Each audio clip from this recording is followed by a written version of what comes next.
नमस्ते विद्यार्थी मित्रांनो, सगळ्या एक्झाम मध्ये हा प्रश्न विचारला जातो. कसं सोडवायचा आहे तो बघूयात.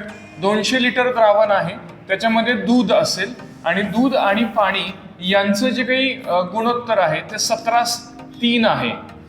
त्याच्यामध्ये आणखी दूध ओतलंय. आता दूध जर आपण टाकलं तर ते दुधामध्ये मिक्स होणार आहे, बरोबर आहे. आता ते टाकल्यामुळे झालं काय, त्यांचं नंतरचं गुणोत्तर आहे ते 7:1 होणार आहे. तर त्यांचं म्हणणं आहे की किती लिटर दूध टाकलं असेल. असा प्रश्न कसा टॅकल करायचा बघा.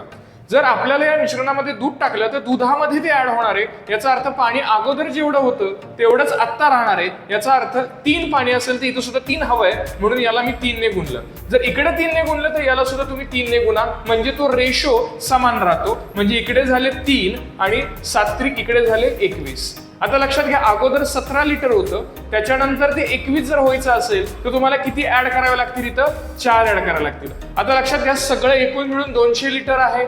17 आणि 3 20 म्हणजे 200 भागिले 20 आणि काढायचे किती युनिट, तुम्हाला 4 युनिट काढायचे. गुणिले 4, 4 25, 5 20. सो तुमचं उत्तर किती असेल, 40 लिटर इथे ऍड केलं पाहिजे. उत्तर पर्याय क्रमांक 2. अशाच प्रकारचे व्हिडिओ पाहण्यासाठी चॅनलला सबस्क्राईब करा.